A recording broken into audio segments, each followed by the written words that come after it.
There you have it. All right. So I'm AJ. Zach is the other only person on here. This is our first live recording. So if you're watching on YouTube, you get to see both of our horribly ugly faces. If you are listening on Spotify or Anchor, congratulations. You do not have to stare at us for as long as we're going to be talking. So you heard the short recap. If you are listening on Spotify or on Anchor on here, I'm not even going to bother trying to do that with the audio stuff. So we'll get, when we get a studio, we'll worry about that aspect of it. So we do have the game one recap for the Stanley Cup Finals. Bolts took it 5-1, huge offensive showing. We talked about Carey Price being 1A or 1B next to Vazzy. Yeah, it didn't look like it in this game. He made some good.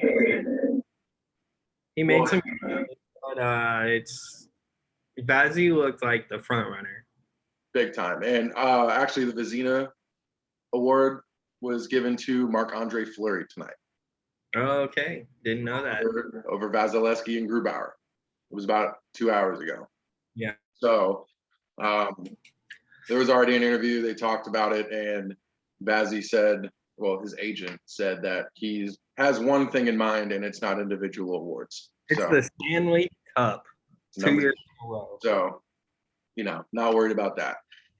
I know it's a regular season award, but Fleury was benched twice in a series for the backup goaltender. I'm not knocking what Fleury's been able to do in his career, but that solidifies his Hall of Fame resume now. Yeah. So he's first ballot, second ballot Hall of Famer. Not going to doubt that, but we both think that Vazzy should have taken that home. So starting the game off, we said that this was going to happen. Third line takes the opening faceoff. Not in just the first period, but the second and the third period as well. They are the energy that this team revolves around. So it's great to see that actually happen. And it worked out. They came out aggressive and kept that pace the entire time that they were out there. Cernak, first goal of the game, first goal of his playoff career. 46 games without notching one in the goal column for himself. Do you think half of that goal goes to Pally on that pass? Yeah, it's a great pass and an even better finish. And a great way to start the game, Yeah, I mean, if you were doing, you're a betting man. Would you have put your money on Cernak as the opening goal scorer for the Stanley Cup Finals? I probably wouldn't have even put Cernak as a goal scorer in the Stanley Cup Finals. Period. All right, yeah, you're a man of logic, I guess. It's a good way to put it. I will say though, we talked about it on the last pod that he had been pressing so much more this season. From the blue line, he's starting to get aggressive offensively. He's starting to gain confidence in the ozone. It showed here. I don't even know where it came from. When I was watching the game, but when I watched the highlights, he just pops up. He had to have read that play when he was in the neutral zone already. So it's great to see him get up there and get aggressive. But I also noticed that he was skating phenomenally last night. I think him and Sergachev have had some out of official team practice work on Cernak's skating ability because, he's not as fast, but it's starting to look a little bit similar. They have the same style. So I love to see the big man get involved on offense. I think that opens up a huge door for the dynamic of the blue line. You said it. It's their identity is having offensive-minded D-men, especially on the top two defensive lines. So it's great to see him get involved like that. And then he was a nuisance for the rest of the game. He drew the penalty that Stamkos ended up scoring on, I believe. He gave a little cross-check to somebody, and they came back and gave him a little kidney check with the back of their stick. So he drew the penalty, and it worked. So he's doing a little bit of both. Third line got the second goal. So we talked about watching number 37, Yanni Gord, at all times when he's on the ice. Yeah, that makes me a rocket. He parked himself right in front of Price, and puck bounces off his leg and into the goal. I mean, get pucks on the net. That's all the same stereotypical interviews you hear in between periods. Oh, we got to get pucks on the net. Got to get pucks on net, got to get the puck in deep. And that's exactly what happened. And they got a goal to show for it. So it was, 2-0. Sherratt comes back with that pinball of a slap shot off of, you said Sorelli and McDonough? Yeah, it was. Yeah, off two skates and in the back of the net. And their luck ran out for the rest of the night. They used it all up on that one goal. So I'm okay with that, I guess. And I mean, for a goal,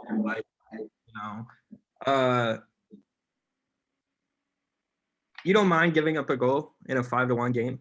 I mean, obviously you want the shutout, but for a goal, that's hardly a goal.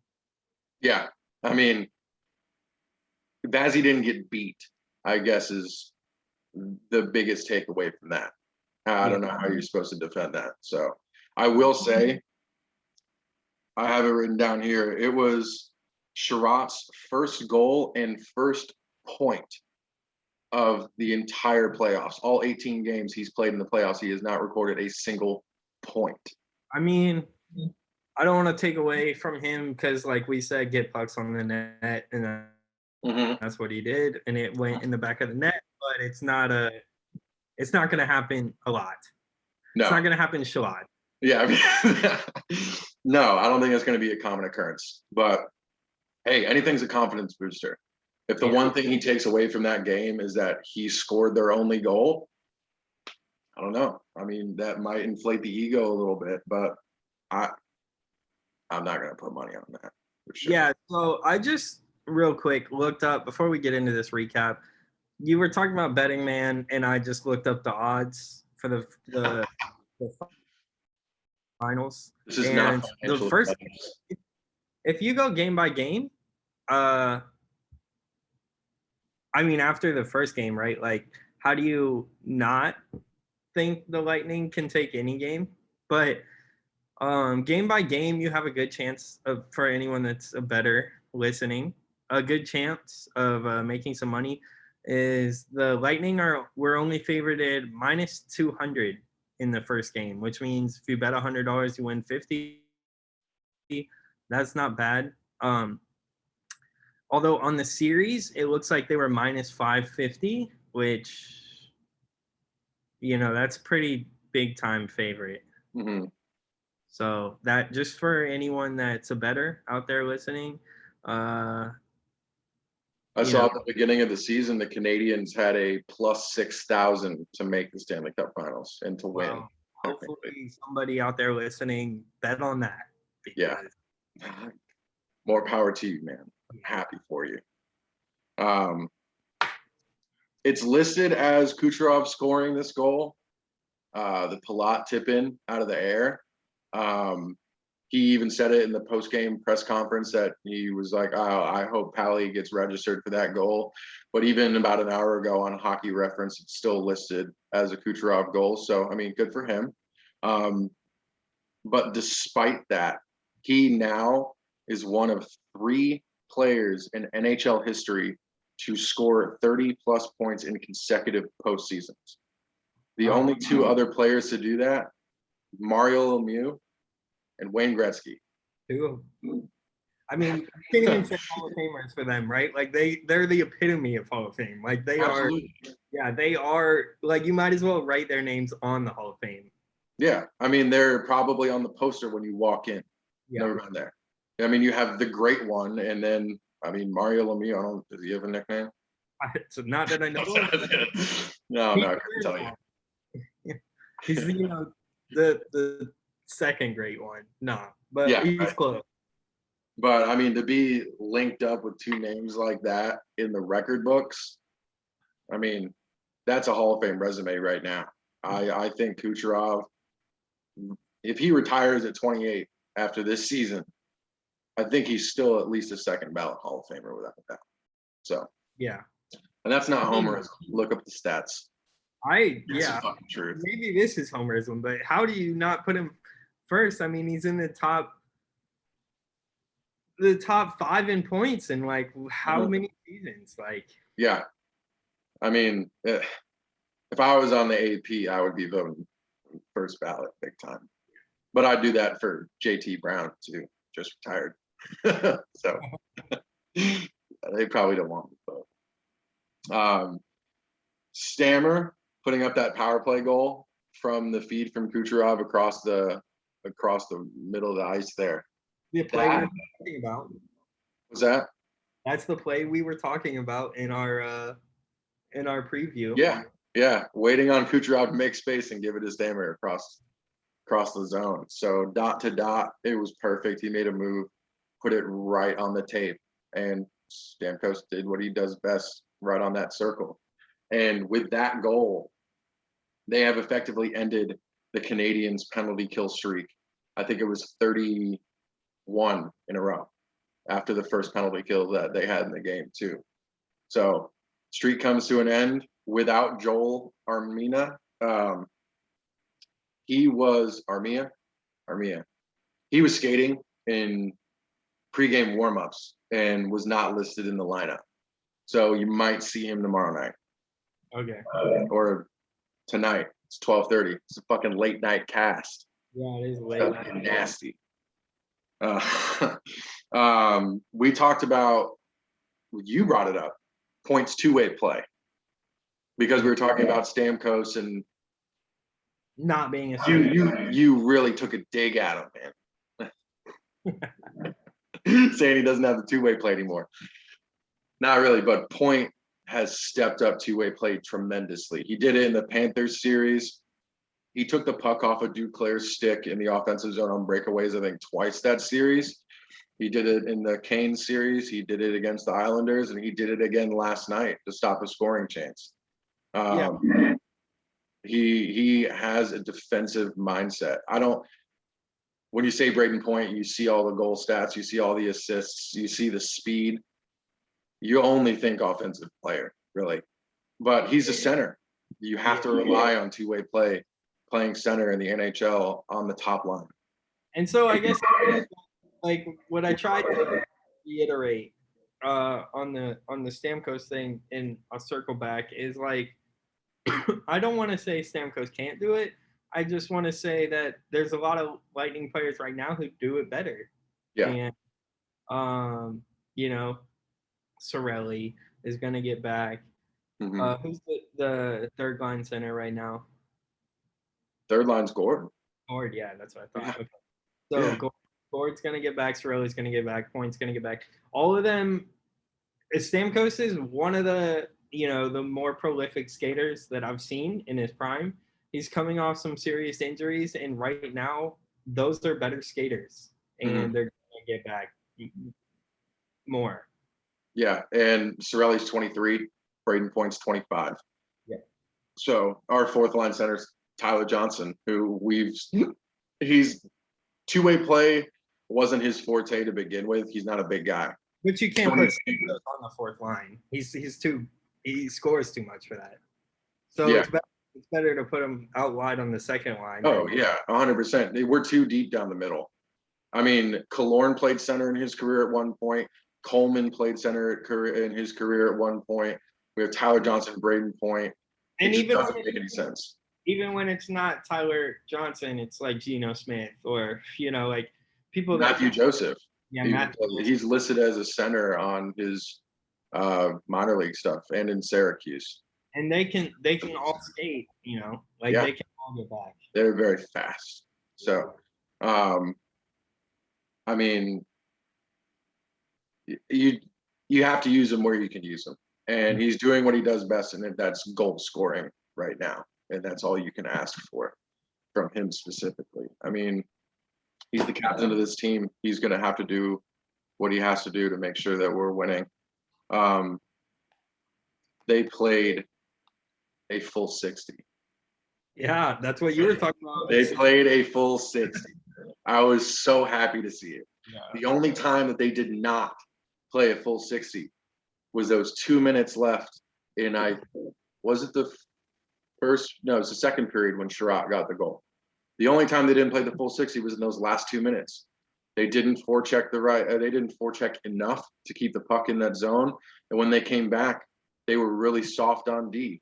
And they got, I mean, it was a fluke goal, but it happened. And then, even Stamkos in the post-game press conference, he said the same thing. He was like, we let up. We give up chances like that when we get complacent. I'm not quoting him verbatim, but that's essentially what he was saying. But so they played a full 58, I guess is a better way of putting it. There was those 2 minutes I didn't see a whole lot.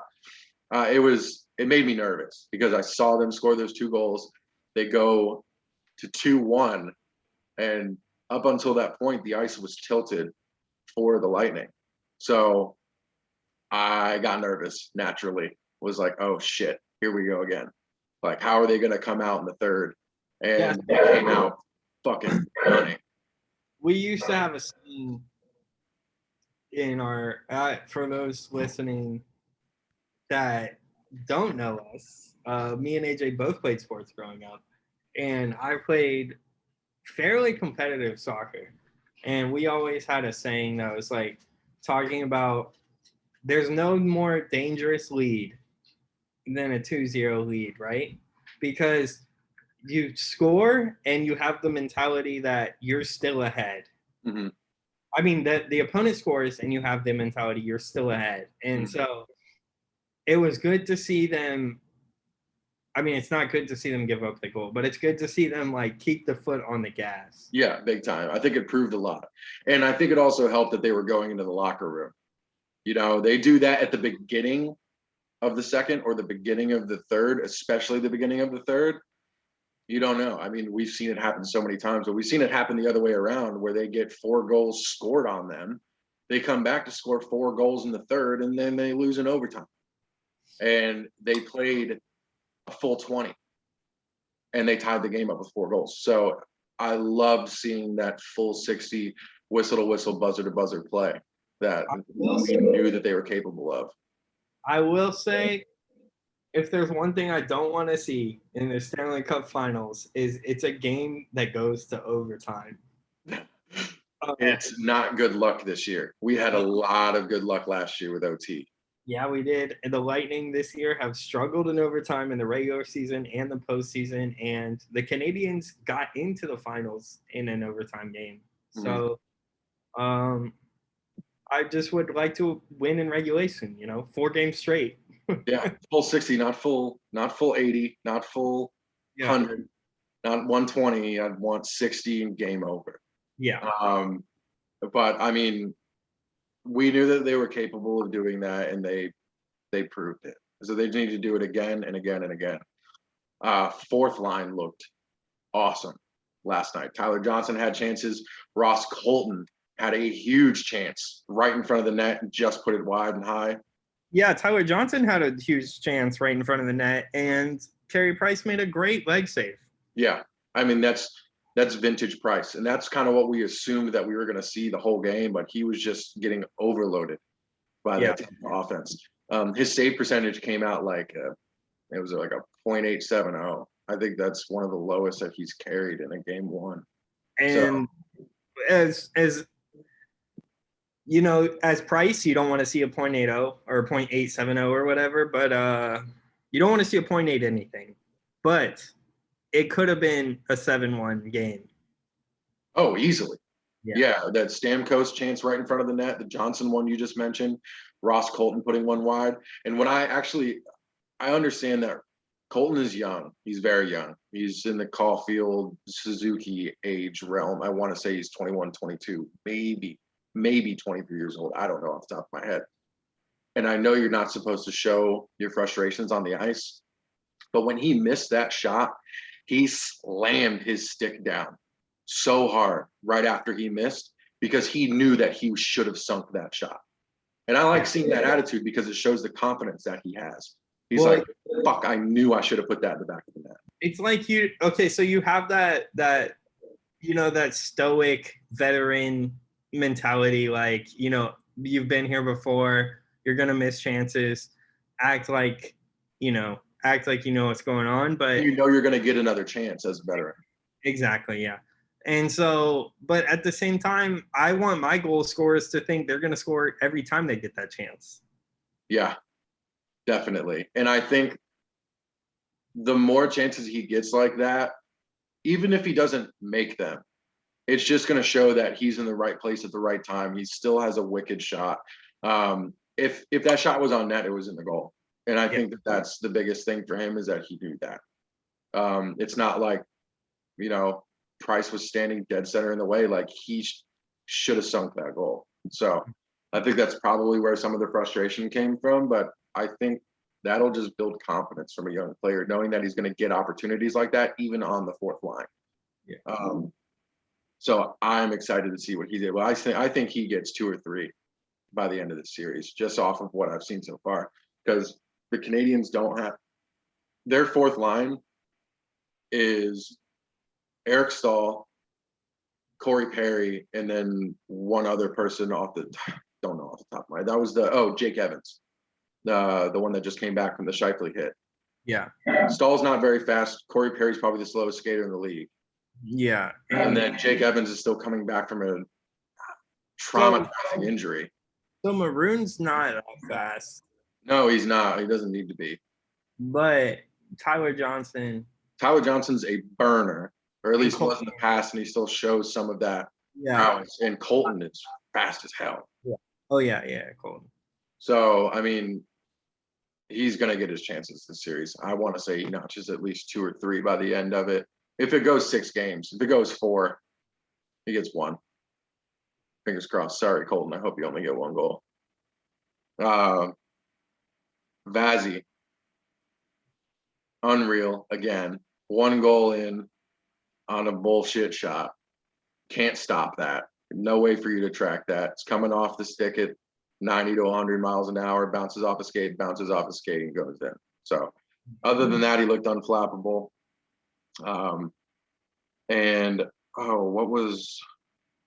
He is now, here it is. Vasilevsky now leads the NHL in wins every year since becoming the full-time starter after we traded Ben Bishop. 4 years in a row, he's led the league in wins. And we demolished. Yeah. So people will talk about, it's because of the Tampa Bay offense. Sure, I'm sure that's a good part of it. But at the same time, you lead the league 4 years in a row since the season that you become the full-time starter. Not like a feel-out season. Because, I mean, he did play a fair share of games in 16-17 when Bishop went down with injury and all that stuff. But he didn't play like a full 45-50. He had up to 60 even. So you can see it even on when I was on Hockey Reference. Shout out, great website. Love that. Baseball Reference is great too. Pro Football Reference is awesome. You've been saving my statistic life for this series. You look at the stats and you see the games played, and it jumps up in 17, and everything else jumps up with it. So when he becomes a full starter and he has that confidence gain of like, I'm the guy, he just goes through the roof, and it shows. 4 years in a row leading the NHL in wins. I don't think you saw this because you were working. It was at the very end of the game. When I don't remember when I know we had a power play at the very last minute and a half, 2 minutes of the game. And it was right after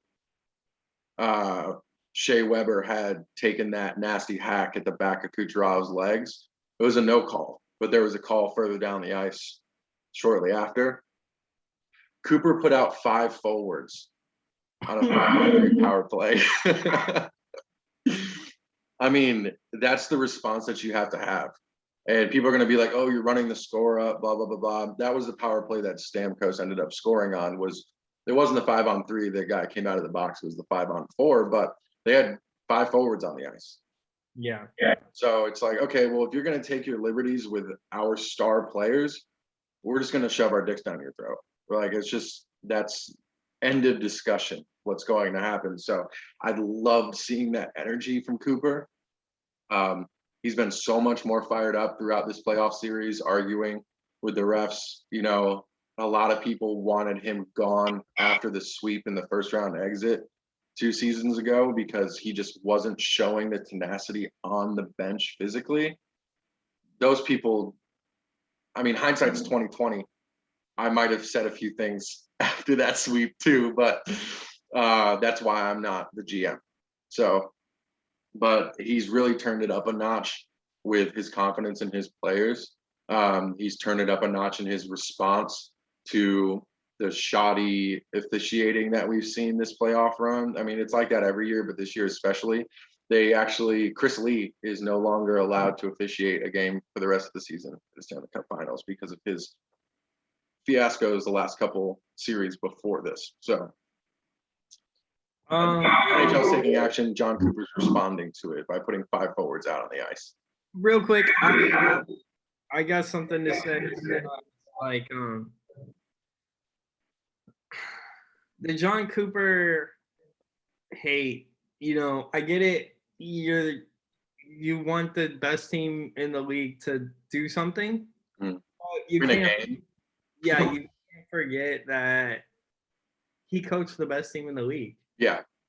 And then the second thing I wanted to say is, as far as Vasilevsky, you were talking about there's arguments that the Lightning offense have something to do with it. And I do think, you know, like if you look at the time of possession and puck control, Lightning are almost always ahead. Mm-hmm. And so that is a factor. But if you look at the way they play, a lot of their turnovers, because they play so offensive minded, and in every defensive line, like we said, like we have a Hedman who can get back though, but we have a Sergachev who can get back. And even like a McDonough gets in the mix, or a Chernak every now and then gets in the mix. We always have a defender pinched up, and so we lose it on the blue line. I would say that's one of our weaknesses is losing it on the blue line, giving up an odd man rush, and, you know, Vazzy having to make a great save. Mm-hmm. And so a lot of times, you know, our offense outweighs the cons. Like the pros outweigh the cons. But a lot of times he has to make a great save because of how offensive the Bolts play. Yeah, that's a great point. And I think you would only really ever see that if you consistently watch Bolts games. But all those highlight reel saves that you see, even the NHL Instagram account post, his behind the back saves or his breakaway saves on a 2-on-no-one chance, it's just Vazzy and 2 forwards. They're usually caused by, like what you said, turnovers at the blue line or just a defender being too high. Yeah. So, I mean, I think he should have won the Vezina, but I'm happy for Marc-Andre, even though he did get pulled twice in his playoff series in the last one against the Canadiens, too. Go figure. Yeah. The Caulfield, Suzuki, Toffoli line that we talked about. I know Toffoli has the playoff experience from 2014-ish, back when the Kings won. It was the season before we went to the finals and lost to the Blackhawks. Even though he's on that line, he can only do so much. There's still that young and experienced that shows. They got picked apart offensively by the top line of the Lightning. When they were pressuring the offensive zone, Caulfield and Suzuki were gone. They were nowhere to be found. Their stat line, that whole line was held to 4 shots on goal, and they have a combined -9 for their plus-minus scale. Now, I know plus-minus is like very iffy because some of your best defensemen in the league still carry like a +1 or a +2 on the season because they're on the ice so often. But they were on the ice for 3 goals, and they only had 4 shots between the 3 of them. And they are supposed to be the guys for Montreal, and they disappeared. So, I mean, I think that some of that young inexperience that's coming through they're gonna have to have coaching to adjust that. I mean, I don't know if they can turn that up a notch. Obviously, them making it to the Stanley Cup is not a fluke, despite their regular season record and all of that stuff. I think there were 4 other teams in the NHL that had a better record than the Canadiens, but they were in different divisions and they didn't make it into the playoffs. So the Canadiens were the absolute worst 16th seed overall team to make it to the playoffs. And they're in the Stanley Cup and they're there for a reason.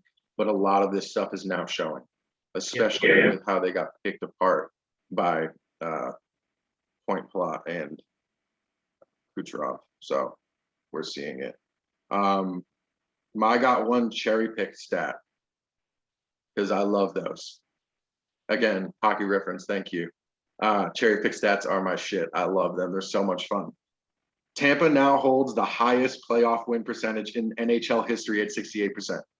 Wow. Yeah, they are 21-10. Montreal is 3rd with it was something ridiculous, like 240 to 100 and something, because they were the original 6 team. So they've been around so long, it'll even it out. But for cherry pick stats, that's my favorite. Yo, so, I was having this discussion the other day, and this, I'm a diehard Bolts fan. It's only recently that I've moved on to the rest of the NHL. The original 6, who's the 6th team, right? You got Chicago, Detroit. Yeah. You got Chicago, Detroit, Montreal. Yeah. Who else was I naming? Bruins. Yeah, Boston. Yeah, Boston and Pittsburgh, right? Or was Pittsburgh not? No. They came around in the 60s. Montreal, Toronto, Detroit, Chicago, New York Rangers, and the Boston Bruins. Because, okay, the person I was talking about was the Islanders, their original 6 team. And I named I named 5 teams and I couldn't figure out the 6th. And I'm pretty sure it's not the Islanders. No, it's the Rangers. Oh, okay. Yeah. But to their credit, they picked the Islanders because we were thinking about basketball and football, and we were there's always a New York team. Yeah, I mean there always is, but I mean it was the Rangers. The New York Islanders came around in. Let's see what we got.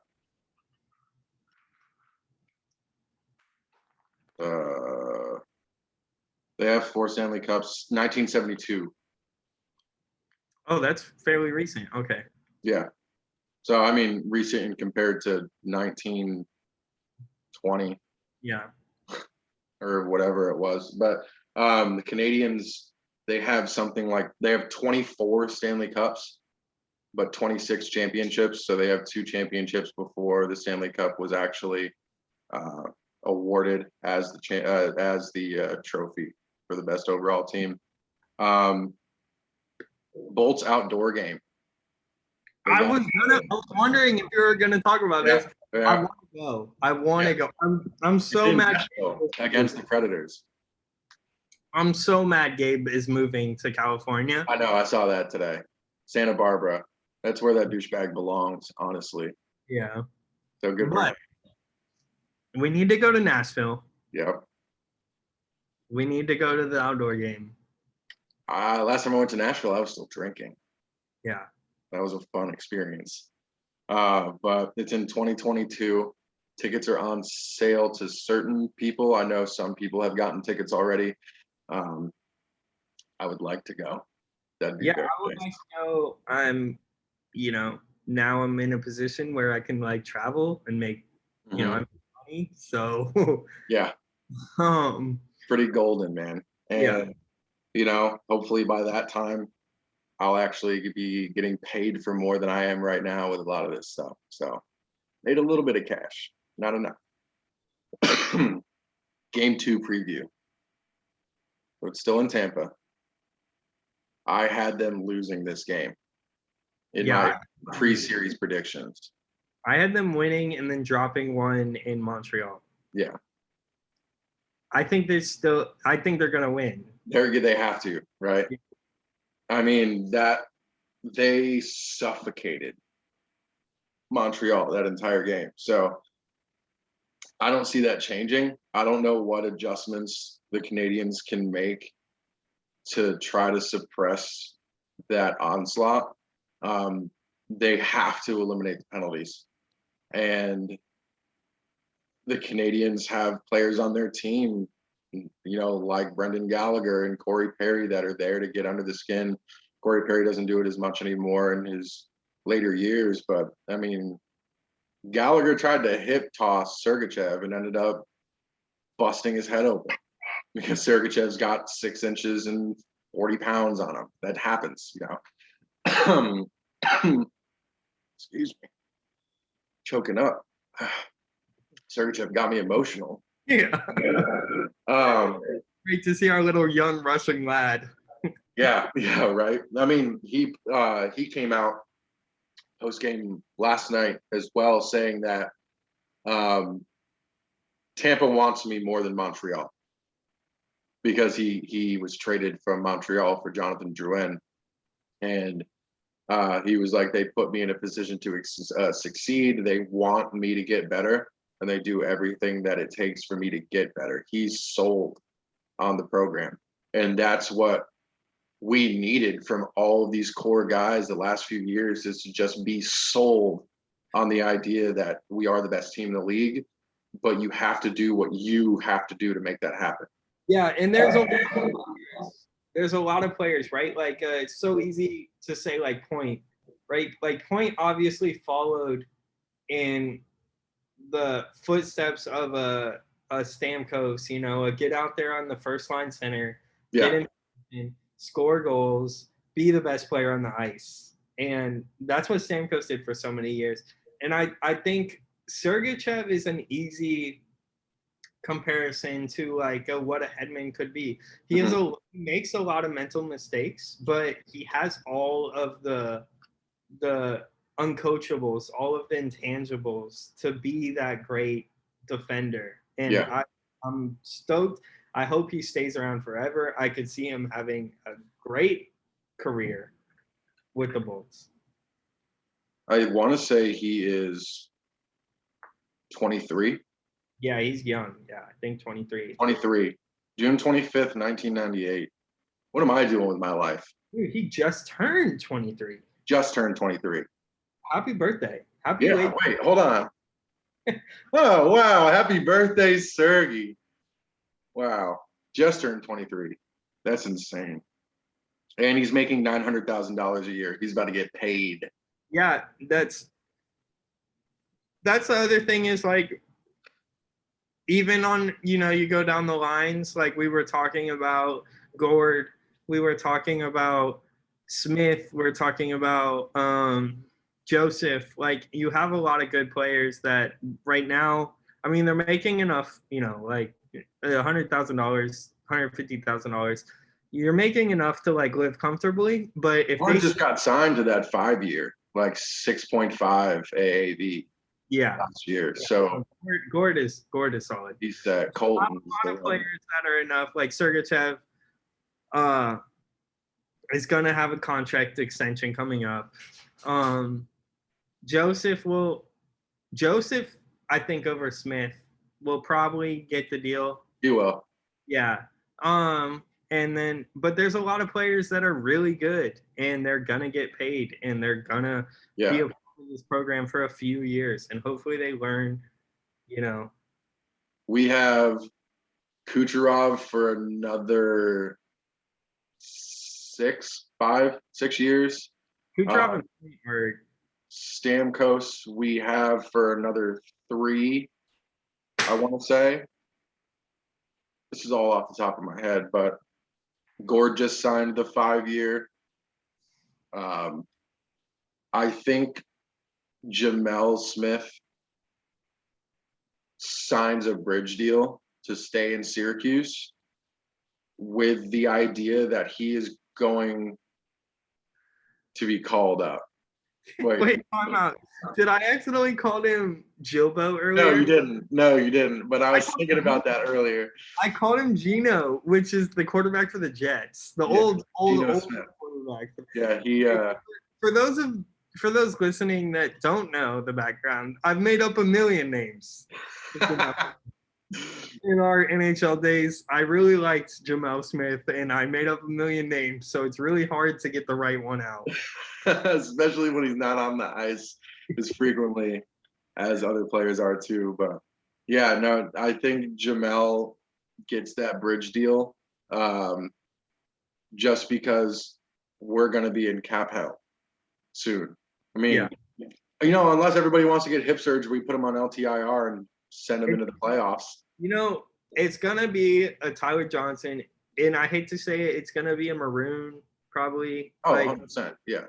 It's going to be a Johnson, a Maroon, maybe a Killorn.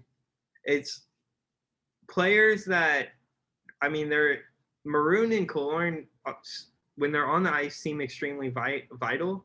But realistically, if you look across the league, there's players that you can plug in and they'll do the same thing. And we have players coming up. Yeah. And that's the other thing too. I mean, Syracuse has done an amazing job with their players. That's where Chernak came from.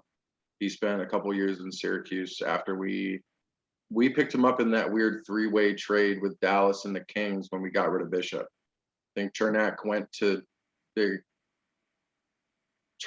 Dallas and then to us through a three-team trade. So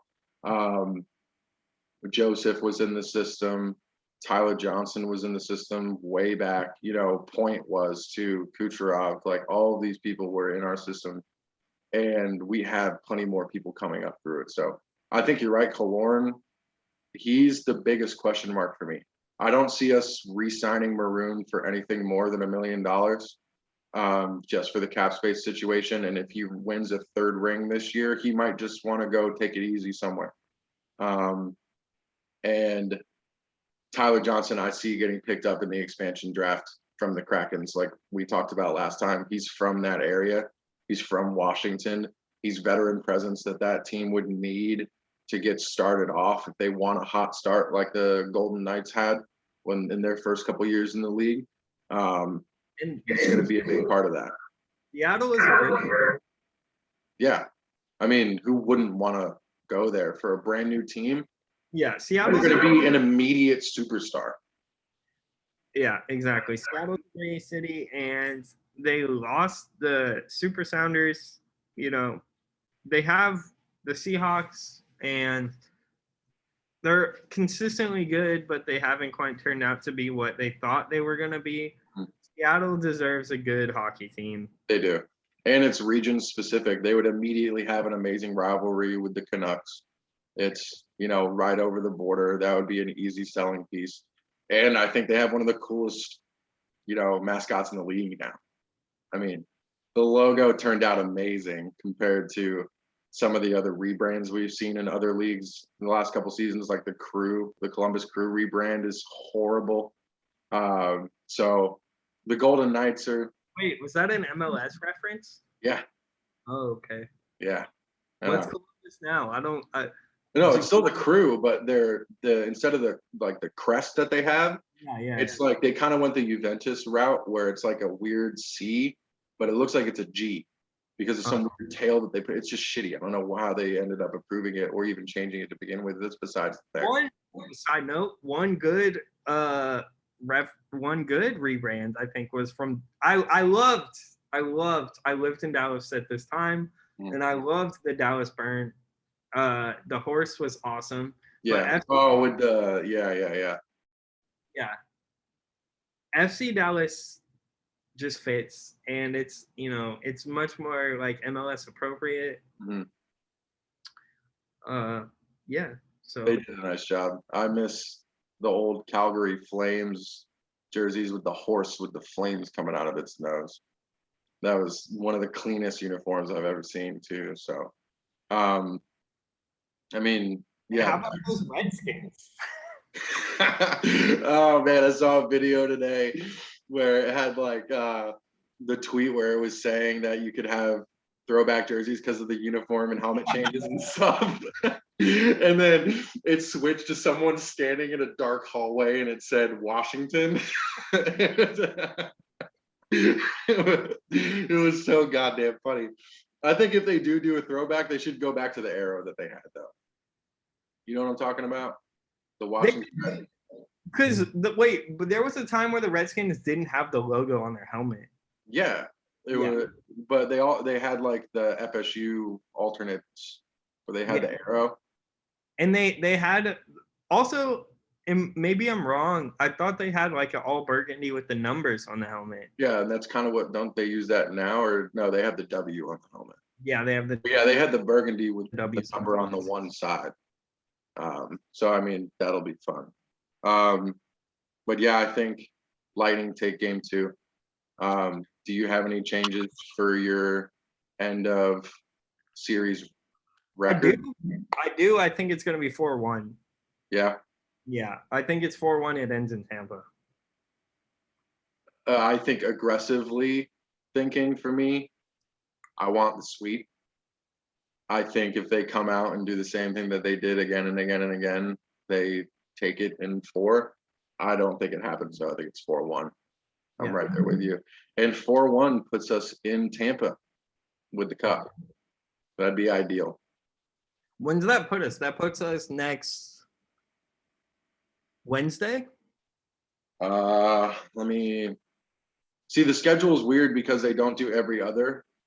After a certain point, they skip 2 days in between travel. Oh. So it's a little bit odd. Game 2 is tonight, since it's 1 a.m. Game 3 is Friday the 2nd. Game 4 is Monday, July 5th. Game 5 is Wednesday the 7th. So yeah, Wednesday. You're right. Game 6 would be Friday the 9th, and then Game 7 would be Sunday, July 11th. If it goes 7, which it's not. Oh, I'm generally off Tuesday, Wednesday. This week I'm off Tuesday, Wednesday, Thursday because I wanted to go down for the game. Mm-hmm. But next week I might have to go down for Game 5 if we're up 3-1. Yeah, if it's 3-1, I don't see how you don't go down. Yeah. You have to. Man, that's all I got for it. This was good. Yeah, it's Bolts look good. Montreal looked not as good. Not good. I do think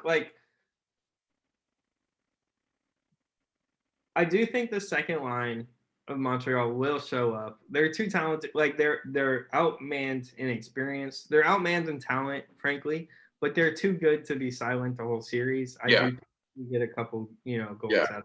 And like we talked about, if the Bolts decide like up 2-0 in the series, same thing. If you're up 2 goals, it's the most dangerous lead. If you're up 2 games, same idea, if they go up 2 games and they go home to Montreal, even with 3,500 people in the stands, they take one of those games. It's going to happen. It's not a fluke that they're in the finals. So they're a talented team. I think Caulfield turns it up. I think Suzuki turns it up, but they're going to have to do a lot more platoon management to make that happen. They can't keep going up against the first line of Tampa and be on the back foot playing defense the entire shift.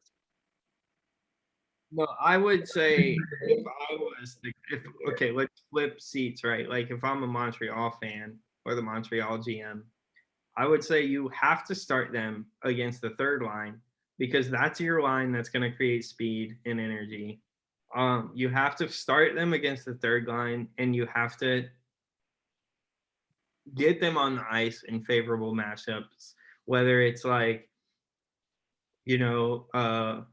an extended shift where you get 30 seconds against the fourth line, or you come in the second and you have an extended shift for your natural first or whatever. So but you gotta get them opportunities to score. Mm-hmm. I think they only go up against the second or the fourth line. You put them up against the first or the energy line with Gord, Coleman, and Gaudreau, you're going to have a bad time. Well, see, 2 and 4 are their only options. I agree with that, except for the fact that, like, maybe this is just my competitive mindset, but it's like, get your fast players against their fast players and let's, like, start a game. Yeah. You know? Yeah. And that hunger will come out at some point. They're going to notch a couple. So Yeah. it's bound to happen. Well, this is a good first one, man. Yeah, Easy. it's a Hopefully recap. we just keep getting to talk about the Bolts winning for another 3 games. We'll Yeah. say 3 and a loss just to take it at home. Yeah. The benefit of the doubt. All right. Well, this was low hanging fruit. Twitter, you can find us at LHF_pod on Twitter. I have a Medium page where I periodically put out articles a little bit more now than I have in the past. Find it at austinjandrews.medium.com. Our email, you can email me. I'll give Zach the password too. I mean, shit, if you want to come on the show, why not? Who cares? We can do whatever we want. You can yeah. It's lowhangingfruitpod@gmail.com. And then hopefully this video is on the YouTube if I can somehow figure out how to post it. Shouldn't be too hard. But until next time, thank you, Zach. Thank you.